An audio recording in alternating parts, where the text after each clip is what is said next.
Всем привет! С вами адвокат Таир Насханов. И сегодня мы поговорим о случае сексуального насилия над малолетним в одной из частных школ Алматы. Ставьте лайки и подписывайтесь на мой YouTube канал. Сексуальное насилие в отношении малолетнего произошло, со слов отца потерпевшего, в одной из частных школ Алматы, о чем сообщается в целом ряде средств массовой информации. В нашей стране за насильственные действия сексуального характера предусмотрена уголовная ответственность. Говорить и делать какие-либо выводы о данном деле не могу, поскольку не обладаю достоверной информацией о нем и в нем не участвую. Более того, если бы и участвовал, то обязан был бы соблюдать требования о неразглашении, поскольку разбирательство по делам данной категории происходит в закрытом режиме. Таким образом, абстрагируясь от данного уголовного дела, хочу отметить, что обязанностью учреждения образования является защита интересов детей, в числе прочих и от сексуальных посягательств. Если со стороны администрации школы и педагогического состава имело место небрежное отношение к своим обязанностям, то соответствующая реакция предполагается. Так, частные школы осуществляют свою деятельность на основании лицензии, при этом подчиняются всем требованиям закона наравне со школами государственными. И за ненадлежащий контроль, нарушение требований закона предусмотрена ответственность, в том числе выражающаяся и в отзыве лицензии данного учреждения образования.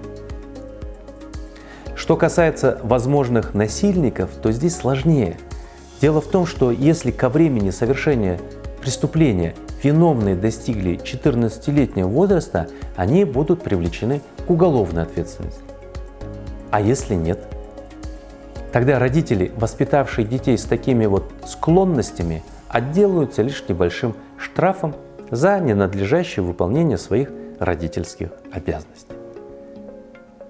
Ну а предусмотренные в таких случаях постановка на учет, надзор со стороны уполномоченных органов, все это, учитывая тяжесть содеянного и последствий, выглядит, мягко говоря, несерьезно. Так, если данное преступление совершили лица, не достигшие 14 лет, то несовершеннолетние насильники отделаются легким испугом.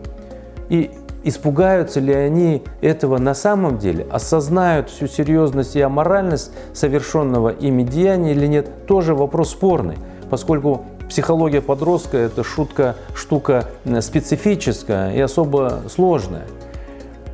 В отличие от нашего уголовного законодательства, уголовная ответственность в США и Великобритании начинается с 7 лет. Однако мы не можем слепо копировать опыт других стран, хотя бы потому, что, на мой взгляд, существуют колоссальные различия между пенитенциарной системой вышеназванных зарубежных стран и нашей.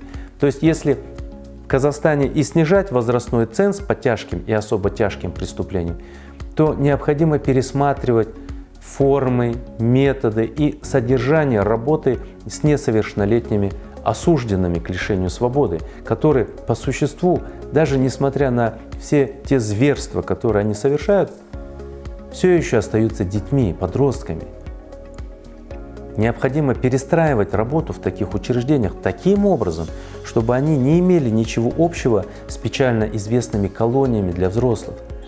В противном случае мы рискуем на выходе из таких учреждений иметь плохо социализированных, уже состоявшихся преступников. На этом пока все. Если есть вопросы по теме, пишите в комментариях, постараюсь ответить. С вами был адвокат Таир Насханов. Ставьте лайк, подписывайтесь на мой YouTube канал.